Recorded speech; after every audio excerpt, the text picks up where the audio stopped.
Ang dami ko nang ginawa. Ang dami ko nang napuntahan. Marami na rin ako na-explore na lugar. Pero grabe, iba pa rin talaga yung naidudulot ng nag-iisang probinsya na to. Kaya tara, samahan niyo ako.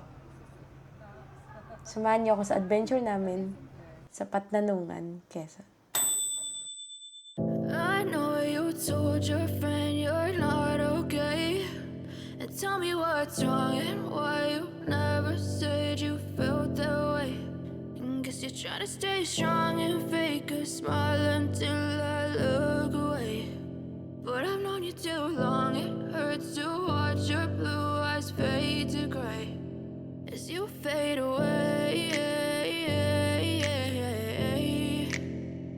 As you fade away. Yeah, I'm about to fade away. Cause every time I wake up I feel like it's Monday. Something's going wrong with all the chemicals up in my brain. All of a sudden I don't look at anything the same way. Gotta build up of my thoughts sitting in an ashtray. I'm sorry that I'm so inconvenient, okay. Just let me be me and I'll stay out of your way. I can see the way you look at me, I'm such a disgrace. I never really asked to be brought into this place. You wanna love me? Well then baby I have a taste. All the highs and the lows, no you'll never be the same. I don't really wanna hurt you but I can't control the pain. If you're sticking by my side maybe we could be okay. Okay, maybe you could be the change I need today. I promise that I've never felt this way. I really hope that you will choose to stay through all the pain. I know you told your friend you're not okay. And tell me what's wrong and why you never said you felt that way. And guess you're trying to stay strong and fake a smile until I look away. But I've known you too long, it hurts to watch your blue eyes fade to gray as you fade away. As you fade away. Yung Patnanungan, payapa. Parang yun yung exact na kailangan namin nung time na yun. Kasi, yun din yung special kasi first time namin magkasama ni MJ sa gala. Come on guys, tutul po kayo.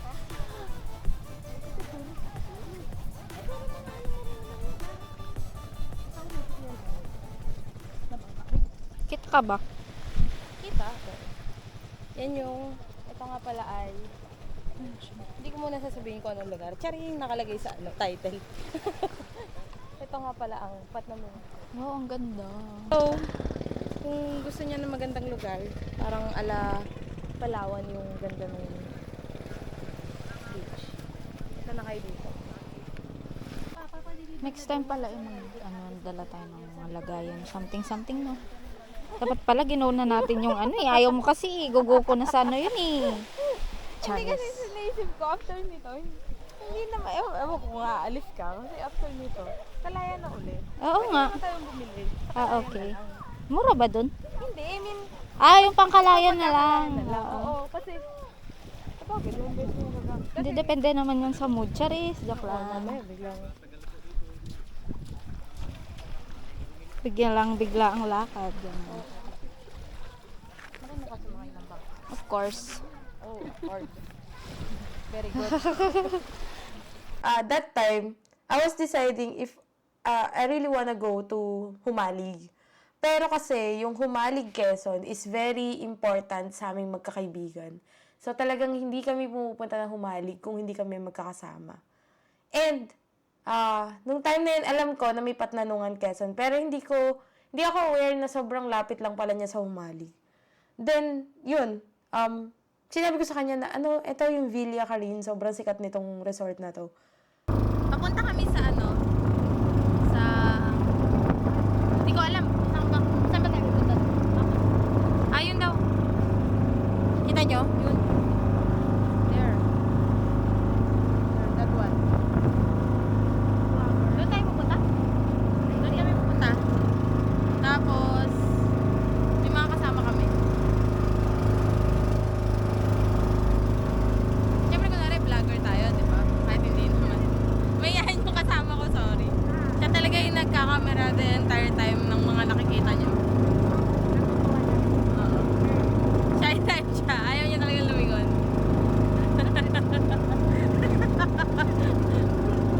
So, alam ko namang samang-sama na kayo sa mukha ko. So, ito na lang. Makikita niyo yan. Oh, okay. Pananuan, I will discuss something personal about this travel, no? Kasi yung Patnanungan Quezon sa akin, ang laking tulong, and si Ma'am Jace, ang laking tulong sa akin that time. Dahil, since eto nga yung stages na you go in between the healing and self-discovery. Automatic na ba siya? So, ito yung mga times na ang dami mong wanderings eh. Ang dami mong iniisip, ang dami mong mga thoughts na talagang hindi mo siya ma-process ng one at a time. So, tuloy-tuloy siya. Hindi ko alam kung nakaka-relate kayo. Tuloy-tuloy yung process. So, kailangan mo ng kalmadong mundo. Kailangan mo ng mundo na magbibigay sa'yo ng something na, wait, saglit, stop muna. Tigil muna tayo kasi gusto ko munang kumalma. Gusto ko munang magpahinga saglit lang. Parang, Bubuo ulit ng isa pa. ito yung mga times na titigil ka, titingin ka sa paligid mo, Wala akong alcohol, di ako pwedeng tapos makikita mo yung dagat, makikita mo yung sky, makikita mo yung mga ibon na lumilipad. Tapos sasabihin mo sa sarili mo, thank you Lord. Thank you. Sobra. So, ito yung lugar na yun. And you're also grateful kasi dito rin namin, meron kaming moment na nag-decide kami na tara, tanong tayo kung meron ditong parang island hopping. Tapos, nabanggit naman meron po, ganyan. Kung gusto nyo, ma'am, may ka-share kayo na mag-island hopping din. Tapos, tanongin namin sila kung gusto nila. Then, mayroon mag-asawa and mayroong boyfriend-girlfriend na kasama kami. So, yung trip na yun, ang ganda rin kasi bukod sa kami lang anim, sobrang vibe kaming anim na magkakasama. Tapos, sobrang bait pa ni Sir, yung mag-asawa, sila Ma'am and Sir. Kasi, naalala ko that time, nagpunta kami ng white sand. Anong tawag dito? Hindi siya white sand, sandbar. And then, after na magpunta ng sandbar, nalobat na ako. Tapos sabi ko, shucks, ang ganda pa naman. Paano to? Yung drone ko, nalobat. Tapos may drone siya na same yung battery namin. Sabi niya, ito, subukan mo. Meron pa to, itry mo. Tapos yun, sabi ko, oh shit, wait naman ni Sir. Sabi ko, thank you po. Sabi ko gano'n. Kasi at least man lang makalas shot ako doon. Okay na ako doon. Itong travel na to is something that I will never forget. Again, lahat naman travel ko is always a core memory kapag matanda na ako.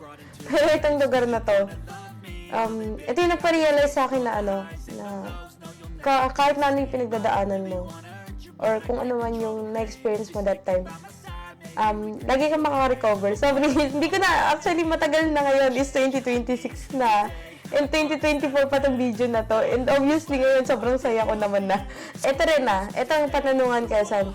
Ito yung travel ko after a long time.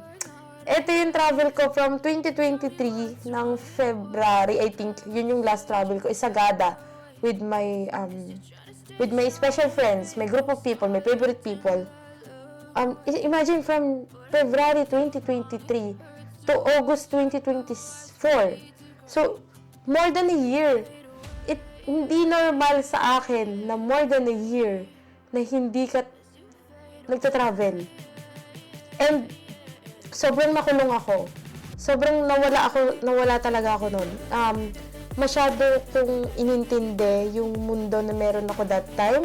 Masyado ako nag-focus doon. Masyado ako nagmadali. Hindi naman nagmadali in a way na nagmadali sa life.